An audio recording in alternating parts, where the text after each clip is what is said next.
2024 അവസാനിക്കുമ്പോൾ കേരള രാഷ്ട്രീയം പുതിയ ദിശയിലേക്ക് എന്നതിന്റെ വ്യക്തമായ സൂചനകളാണ് നൽകുന്നത്. തൃശൂർ കൈപ്പിടിയിൽ ഒതുക്കാൻ സാധിച്ചതിന്റെ ആത്മവിശ്വാസത്തിൽ BJP, പുതിയ ഗ്രൂപ്പ് സമവാക്യങ്ങളുമായി കോൺഗ്രസ്, നിരവധി അഴിമതി കഥകളിലും വിവാദങ്ങളിലും തലകുനിഞ്ഞു നിൽക്കുന്ന ഇടതു സർക്കാർ, 2016-ലും 2021-ലും അധികാരത്തിലേറിയ നേതാവിന്റെ നിഴൽ മാത്രമായി മാറി പിണറായി. 2025-ൽ കാത്തുവച്ചിരിക്കുന്ന ആകാംക്ഷകൾക്ക് മുന്നോടിയായി 2024-ലേക്കൊരു തിരിഞ്ഞുനോട്ടം.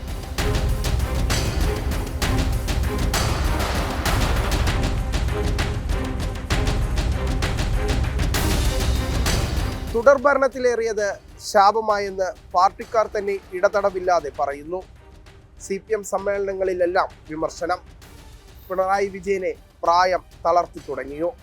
കേരള രാഷ്ട്രീയത്തിൽ കരുത്തനായ നേതാവെന്ന പരിവേഷത്തിൽ നിന്ന് മുഖ്യമന്ത്രിക്ക് പാർട്ടി കേഡറുകൾക്കിടയിൽ പോലും സ്വാധീനം നഷ്ടമായി തുടങ്ങിയതിൻ്റെ വ്യക്തമായ സൂചനകളുമായാണ് 2024 അവസാനിക്കുന്നത്. പാർട്ടിയും സർക്കാരുമെല്ലാം ഒറ്റപ്പേരിൽ കറങ്ങിയ കാലത്തിൽ നിന്ന് കരട് വീണ പ്രതിച്ഛായയിലാണ് പിണറായി വിജയൻ. നവകേരള സദസ്സെന്ന ജനോപകാരപ്രദമല്ലാത്ത രാഷ്ട്രീയ മണ്ടത്തരം 2024-ലെ ആദ്യ തിരിച്ചടി. രാഷ്ട്രീയ പ്രതിഷേധങ്ങളെ ചോരയിൽ മുക്കിയതോടെ മുഖ്യമന്ത്രിക്കെതിരായ ജനവികാരം സമൂഹത്തിന്റെ എല്ലാ കോണിലും ശക്തമാവുകയും ചെയ്തു.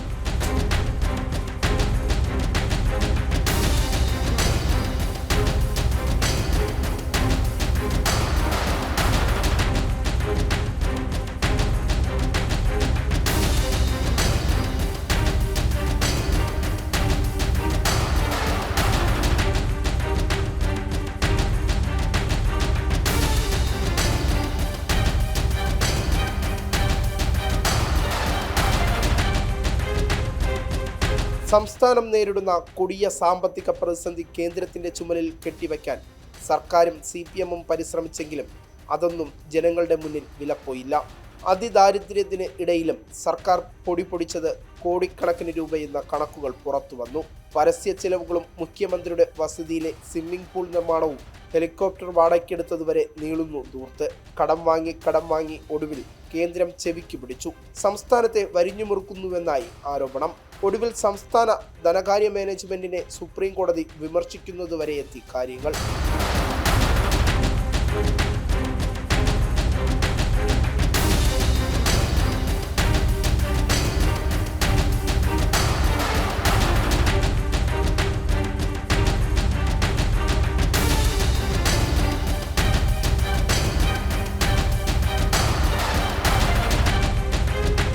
ക്ഷേമ പെൻഷൻ അടക്കമുള്ള ജനക്ഷേമ പദ്ധതികൾ ലക്ഷ്യം കാണാതെ പോയ വർഷം കൂടിയാണ് 2024.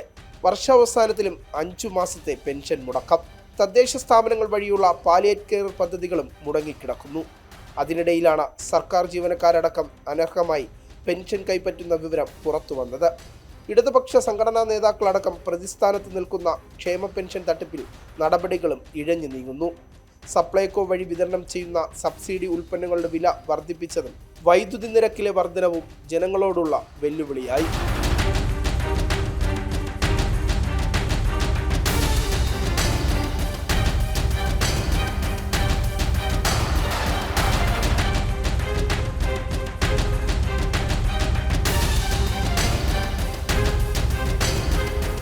മുഖ്യമന്ത്രിയുടെ മകളുടെ സ്ഥാപനവുമായി ബന്ധപ്പെട്ട് നിരവധി ആരോപണങ്ങൾ നേരത്തെയും ഉയർന്നിരുന്നു. പക്ഷേ 2024 മുതൽ പുറത്തുവന്ന മാസപ്പടി ആരോപണം സർക്കാരിനും പാർട്ടിക്കുമേറ്റ ഏറ്റവും വലിയ നാണക്കേടായി മാറി. വീണ തൈക്കണ്ടലിന്റെ എക്സാലോജിക് CMRL-ൽ നിന്നും നൽകാത്ത സേവനത്തിന് കോടികൾ കൈമാറിയത് നിയമവിരുദ്ധമെന്ന് ആദായ നികുതി വകുപ്പ് കണ്ടെത്തുന്നതോടെയാണ് വിവാദങ്ങൾക്ക് തുടക്കമായത്. ഈ കൈകൾ ശുദ്ധമെന്ന നിയമസഭാ പ്രസംഗം വിശ്വസനീയമായിരുന്നില്ല. എൻ്റെ ഭാര്യ അവളുടെ അമ്മ റിട്ടയർ ചെയ്ത് കിട്ടിയ കാശ് അത് ബാങ്കിൽ നിന്ന് എടുത്ത് കൊടുക്കുകയാണ്. നീ പോയിട്ട് നിൻ്റെതായ കമ്പനി തുടങ്ങുക, സ്വന്തമായിട്ട് ചെറിയ കമ്പനി തുടങ്ങിയാൽ മതി എന്ന് പറഞ്ഞിട്ട് തുടങ്ങുകയാണ്. അപ്പോൾ അതിൽ നിന്ന് വന്നതുകൊണ്ട് തന്നെ ഇങ്ങനെയുള്ള കാര്യങ്ങളൊന്നും കേൾക്കുമ്പോൾ എനിക്കൊരു മാനസിക കുലുക്കവും ഉണ്ടാവില്ല. ഞാൻ പരസ്യമായിട്ടൊരു യോഗത്തിൽ പറഞ്ഞല്ലോ, മനസ്സമാധാനമാണ് പ്രധാനം. ഒന്നും എന്നെ യേശില്ല. യേശാത്തത് ഇതുകൊണ്ട് തന്നെയാണ്. അതൊരു അഹംഭാവം പറച്ചിലൊന്നുമല്ല. ഈ കൈകൾ ശുദ്ധമാണ്, അതുകൊണ്ട് തന്നെയാണ്. SFIO അന്വേഷണത്തിലെ കണ്ടെത്തലുകൾ PV എന്ന പിണറായി വിജയന് വേണ്ടി മകളുടെ കമ്പനിക്ക് പണം നൽകിയെന്ന ആരോപണങ്ങൾ ഒരു പരിധിവരെ ശരിവെക്കുന്നതായി.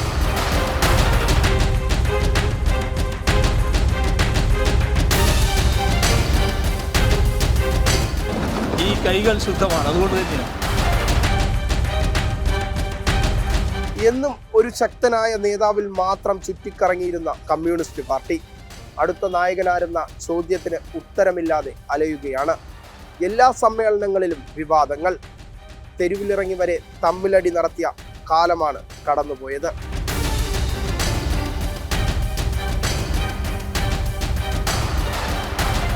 LDF മുന്നണിയിലെ കൺവീനർ മാറ്റം അപ്രത്യക്ഷമായി സംഭവിച്ചതല്ല. EP ജയരാജന്റെ BJPയിലേക്കുള്ള താല്പര്യക്കൂടുതലും EPക്കെതിരെയുള്ള ഭിന്നതയും EPക്ക് പകരം TP രാമകൃഷ്ണനെ ആ സ്ഥാനത്തേക്ക് എത്തിക്കുന്നു. അവസാനം EP പ്രകാശ് ജാവേക്കറെ കണ്ടു എന്ന് സമ്മതിക്കേണ്ടി വന്നു. ഓരോ തെരഞ്ഞെടുപ്പിനും EP ജയരാജൻ CPMന് തലവേദന സൃഷ്ടിക്കാറുണ്ട്. അത്തരത്തിൽ പുറത്തു വന്നതായിരുന്നു കട്ടൻ ചായയും പരിപ്പുവടയും എന്ന ആത്മകഥ. പാലക്കാട് ഉപതെരഞ്ഞെടുപ്പിന് തലേദിവസം EP തന്റെ ആത്മകഥ DC-യിലൂടെ പുറത്തുവിടുന്നു. പിന്നീട് ആത്മകഥയെ ചൊല്ലിയുള്ള വിവാദങ്ങളിൽ EP പിന്മാറിയെങ്കിലും പാർട്ടിക്കും സർക്കാരിനും EP ജയരാജൻ മൊത്തത്തിൽ ഒരു ബാധ്യതയായി മാറി.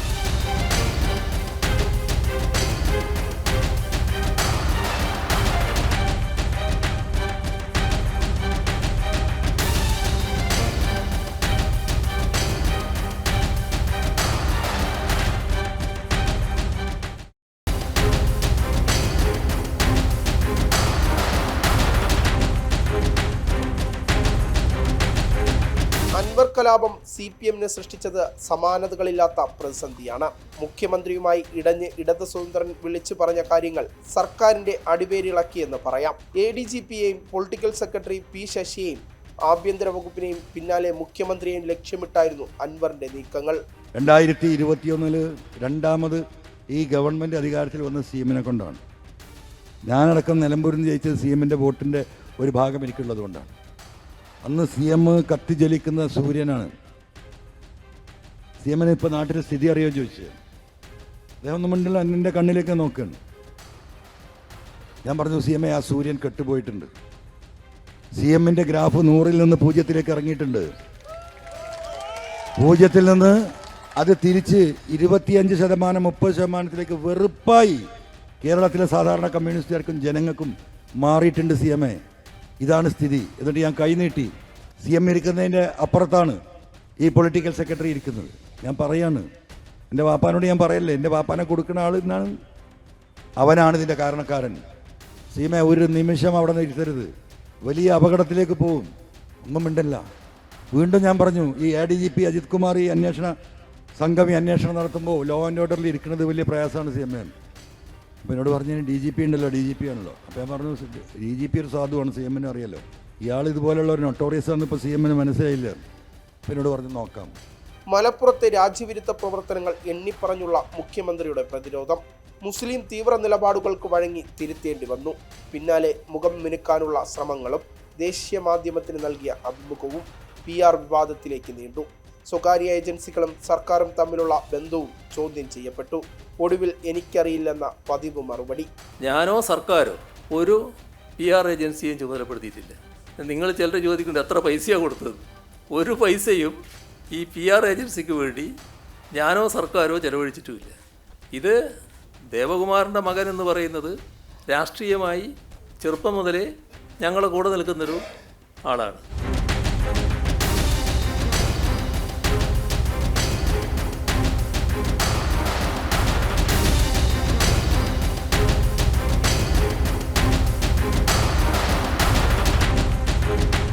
സഹകരണ ബാങ്കുകളെ ഉപയോഗിച്ച് പാർട്ടിയെ വളർത്തുകയും പാർട്ടിക്കാർക്കും ബന്ധുക്കൾക്കും വഴിവിട്ട് വായ്പകൾ നൽകി നേട്ടമുണ്ടാക്കുകയും ചെയ്യുന്ന CPMന് കടുത്ത തിരിച്ചടിയാണ് കരുവന്നൂർ ബാങ്കിലൂടെ കിട്ടിയത്.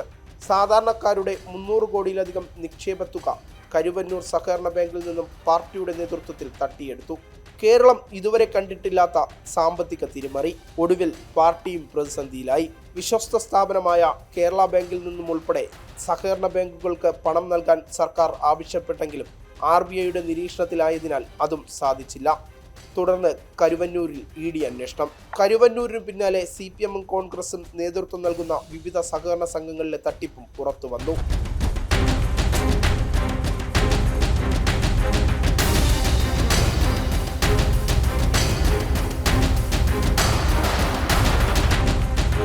ഹൈന്ദവ വിശ്വാസങ്ങളെ മിത്തെന്നധിക്ഷേപിച്ചവരുടെ ഇസ്ലാമിക മതപ്രീണനം മറനീക്കി പുറത്തു വന്ന വർഷം കൂടിയാണ് 2024.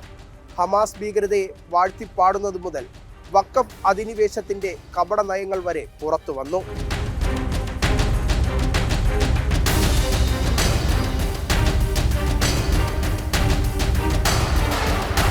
പോലീസ് മുടക്കിയ പൂരം. ഒന്നാം പിണറായി സർക്കാർ എന്ന പോലെ രണ്ടാം പിണറായി സർക്കാരിന്റെ മുഖമുദ്രയായിരുന്നു ഹിന്ദു വിരുദ്ധത.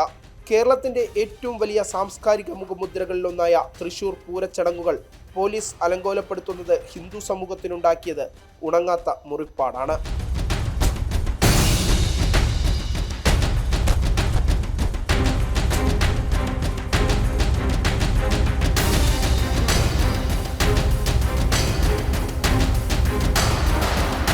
ശബരിമല തീർത്ഥാടനത്തിൽ അനാവശ്യ നിയന്ത്രണങ്ങൾ ഏർപ്പെടുത്തിയതും പ്രതിഷേധത്തിന് കാരണമായി. ഒടുവിൽ നിശബ്ദമായി നിയന്ത്രണങ്ങളിൽ നിന്ന് പിന്നോട്ടു പോകേണ്ടി വന്നു. ക്ഷേത്രങ്ങളിലെ ചില സവിശേഷ ചടങ്ങുകൾക്ക് നൽകേണ്ടി വന്ന ഗാർഡ് ഓഫ് ഓണർ അവസാനിപ്പിക്കാനുള്ള നീക്കവും കോൾഡ് സ്റ്റോറേജിൽ വയ്ക്കേണ്ടി വന്നു പിണറായി സർക്കാരിന്.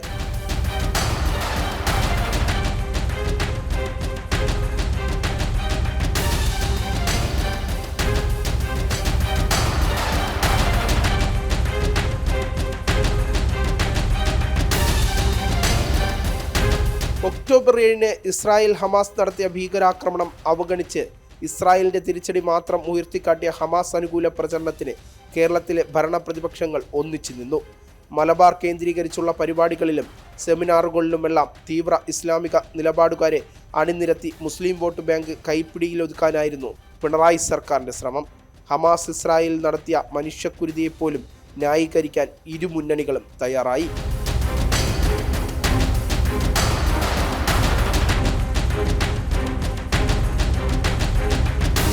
മുനമ്പത്തെ വഖഫ് അധിനിവേശത്തിൽ ഭരണപ്രതിപക്ഷങ്ങളുടെ ഇരട്ടത്താപ്പ് മറന്നീക്കി പുറത്തു വന്ന വർഷം കൂടിയാണ് 2024. വഖഫ് ഭീകരതയിൽ വട്ടം തിരിയുന്ന ജനങ്ങൾക്ക് ഉപകാരപ്രദമാകേണ്ട വഖഫ് നിയമ ഭേദഗതിക്കെതിരെ പ്രമേയം പാസാക്കിയ സർക്കാരും പ്രതിപക്ഷവും പക്ഷേ കുടിയൊഴിപ്പിക്കൽ ഭീഷണി നേരിടുന്ന മുനമ്പത്തുകാരെ റവന്യൂ അവകാശങ്ങൾ പുനഃസ്ഥാപിക്കുന്നതിനും വില നൽകിയില്ല. മുനമ്പത്തുകാർ കയ്യേറ്റക്കാരാണെന്ന് ഭരണപ്രതിപക്ഷങ്ങൾ സംബോധന ചെയ്യുന്നത് നിയമസഭാ രേഖകളുടെ ഭാഗമാണ്. ഭൂമി ഏറ്റെടുക്കാൻ മന്ത്രിതല സമിതി വരെ രൂപീകരിച്ച ശേഷമാണ് ഇപ്പോൾ മുനമ്പത്തുകാർക്കൊപ്പമെന്ന നിലപാടുകൾ. ജനൻ ടിവിയുടെ വാർത്താ പരമ്പരകളാണ് കേരളത്തിലെ ഭൂരിപക്ഷം മാധ്യമങ്ങളും ആദ്യം അവഗണിച്ച മുനമ്പം വിഷയം മുഖ്യധാരയിലെത്തിച്ചത്.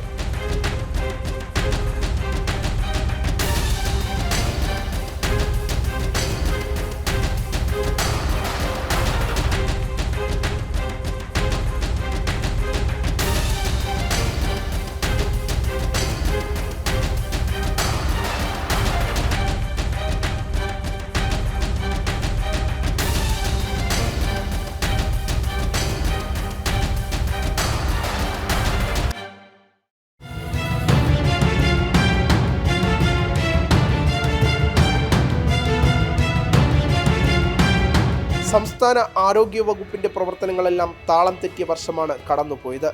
കേരളം ആരോഗ്യരംഗത്ത് നമ്പർ 1 എന്ന് അവകാശപ്പെടുന്നത് പോലെ ആയിരുന്നില്ല വസ്തുതകൾ. ഏറെ ഭീതി പരത്തിയ നിപ്പ വൈറസ് 2024 വീണ്ടും സ്ഥിരീകരിച്ചു. പ്രതിരോധം പാളിയതും ഉറവിടം കണ്ടെത്താനാകാത്തതും കനത്ത തിരിച്ചടിയായി. എംപോക്സും അമീബ് മസ്തിഷ്ക ജ്വരവും കേട്ടുകേൾവിയില്ലാത്ത 11ലധികം പകർച്ചവ്യാധികളും കേരളത്തിൽ സ്ഥിരീകരിച്ചു. ഹർഷീനയുടെ വയറ്റിൽ കത്രിക മറന്നുവച്ച സംഭവത്തിൽ തുടങ്ങി ഏറ്റവും ഒടുവിൽ ആലപ്പുഴയിൽ ഗുരുതര വൈകല്യങ്ങളോട് കുഞ്ഞ് ജനിച്ച സംഭവം വരെ 2024 റിപ്പോർട്ട് ചെയ്തത് ഒട്ടനവധി ചികിത്സാ പിഴവുകൾ. ഇതിനു പുറമെ കടുത്ത സാമ്പത്തിക പ്രതിസന്ധിയും ആരോഗ്യമേഖലയ്ക്ക് തിരിച്ചടിയായി. അതിരൂക്ഷമായ മരുന്ന് ക്ഷാമവും ആശുപത്രികളിലെ അടിസ്ഥാന സൗകര്യങ്ങളില്ലായ്മയും ഏറെ ചർച്ച ചെയ്യപ്പെട്ടു.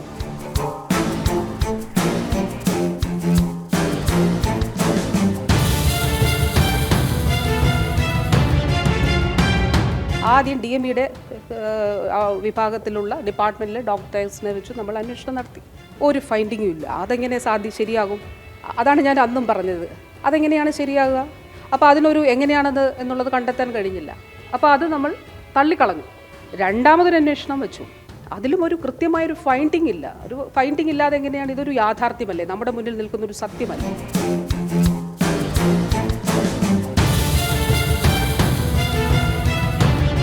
ഹേമ കമ്മിറ്റി റിപ്പോർട്ട് രാഷ്ട്രീയ കേരളത്തിലുണ്ടാക്കിയ ചലനങ്ങൾ അത് 2017 മുതൽ തുടങ്ങിയതാണ്. സിനിമാ മേഖലയിലെ സ്ത്രീകൾ അനുഭവിക്കുന്ന പ്രശ്നങ്ങൾ പഠിക്കാൻ ഒന്നാം പിണറായി സർക്കാരിന്റെ കാലത്താണ് കമ്മിറ്റിയെ നിയോഗിക്കുന്നത്.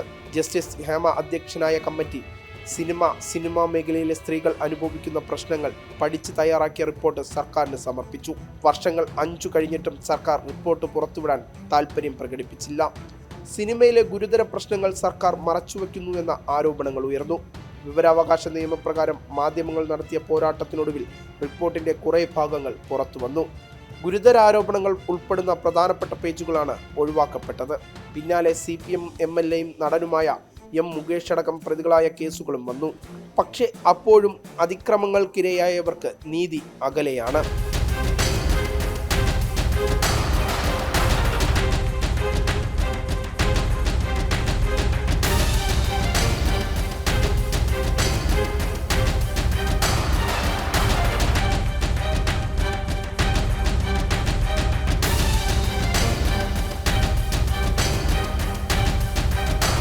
സംഭവബഹുലമായ 5 വർഷത്തിനും 4 മാസങ്ങൾക്കും ശേഷം ആരിഫ് മുഹമ്മദ് ഖാൻ കേരള ഗവർണർ പദവിയിൽ നിന്ന് പടിയിറങ്ങുന്നതിനും 2024 സാക്ഷ്യം വഹിച്ചു.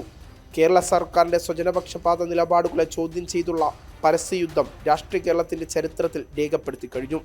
SFI അക്രമങ്ങളെ തെരുവിലിറങ്ങി നേരിട്ടത്, ധനമന്ത്രിയോടുള്ള പ്രീതി പിൻവലിച്ചത്, മന്ത്രിമാരെയും ഉദ്യോഗസ്ഥരെയും രാജ്ഭവനിൽ വിലക്കിയത്, അങ്ങനെ സർക്കാരുമായുള്ള നിരന്തരം കലഹങ്ങൾക്ക് കൂടിയാണ് അവസാനമാകുന്നത്. No, I will not go. You were giving them protection here. Police, they were standing here at the police protection. I will not go from here.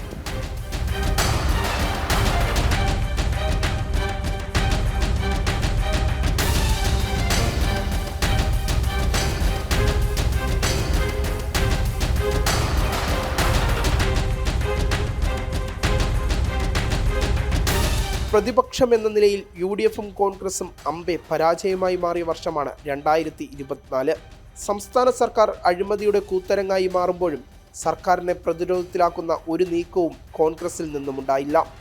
ഭരണവിരുദ്ധ വികാരവും ശക്തമായിട്ടും പറയത്തക്ക സമരങ്ങളും പ്രതിപക്ഷ സംഘടനകളുടെ ഭാഗത്തുനിന്ന് ഉണ്ടായില്ല. പ്രതിപക്ഷ നേതാവെന്ന നിലയിൽ VD സതീശന്റെ പ്രകടനവും വിമർശിക്കപ്പെട്ടു. നിയമസഭയിലെ പ്രസംഗങ്ങൾക്കപ്പുറം കാര്യമായ ഒരു ചലനവും സൃഷ്ടിക്കാൻ VD സതീശന് കഴിഞ്ഞില്ല. മുൻപത്തേക്കാൾ ശക്തിയോടെ കോൺഗ്രസിൽ ഗ്രൂപ്പ് തർക്കങ്ങൾ തലപ്പൊക്കുന്ന കാഴ്ചയും 2024 കണ്ടു.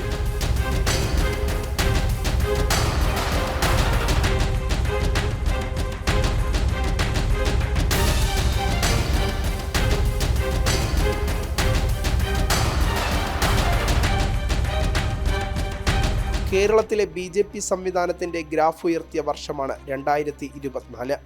ലോക്സഭാ തെരഞ്ഞെടുപ്പിൽ തൃശൂരിലെ ജയവും സംസ്ഥാനത്തെ വോട്ട് ശതമാനത്തിൽ 3.5% വർധനവ് സൃഷ്ടിക്കാനും BJPക്ക് സാധിച്ചു. പാർലമെന്റ് തെരഞ്ഞെടുപ്പിൽ 11 നിയമസഭാ സീറ്റുകളിൽ ഒന്നാമതെത്താൻ BJPക്കായി. നിരവധി നിയമസഭാ മണ്ഡലങ്ങളിൽ 2ാം സ്ഥാനത്തും BJPയുണ്ട്. സുരേഷ് ഗോപിയുടെയും ജോർജ് കുര്യന്റെയും കേന്ദ്രമന്ത്രി സ്ഥാനങ്ങളും സംസ്ഥാന BJPയുടെ നേട്ടങ്ങളാണ്. തൃശ്ശൂർ അവരെനിക്ക് തന്നു, അത് എൻ്റെ ഹൃദയത്തിലേക്ക് വന്നിരിക്കുന്നു. ഇനി ഞാൻ അതെടുത്ത് തലയിൽ വയ്ക്കും. ഞാൻ കേരളത്തിന് വേണ്ടി മുഴുവൻ നന്മ പ്രവർത്തനം, വികസന പ്രവർത്തനത്തിന് വേണ്ടി മുന്നിട്ടിറങ്ങുന്ന കേരളത്തിൻ്റെ MP ആയിട്ടായിരിക്കും ഞാൻ തൃശ്ശൂരിലെ പ്രജാദൈവങ്ങളെന്ന് അവരോധിക്കുന്നത്. മറ്റ് 19 മണ്ഡലത്തിലും കേരളത്തിലെ 140 മണ്ഡലങ്ങളിൽ ഈ പറയുന്ന 19,000 ചില്ലുവാനം വാർഡുകളിലും കൗൺസിലുകളിലും ഇതിൻ്റെ അലയടി ഉണ്ടാവും. മുൻ DGP R. ശ്രീലേഖയും CPMന്റെ പ്രമുഖ നേതാക്കളും BJPയിലേക്ക് ഒഴുകിയെത്തി. പുതിയ സംസ്ഥാന ഓഫീസ് നാടിന് സമർപ്പിച്ച് സംഘടനാ തലത്തിലും ശക്തമായി മുന്നോട്ടു പോവുകയാണ് BJP. CPM പാർട്ടി കോൺഗ്രസ് പുനഃസംഘടന, തദ്ദേശ സ്വയംഭരണ തെരഞ്ഞെടുപ്പ്. 2025 കാത്തിരിക്കുന്നത് ചലനാത്മകമായ കുറേ മാറ്റങ്ങളായിരിക്കും. ഒപ്പം നിയമസഭാ തെരഞ്ഞെടുപ്പിനുള്ള കരുനീക്കങ്ങളും. നമസ്തേ.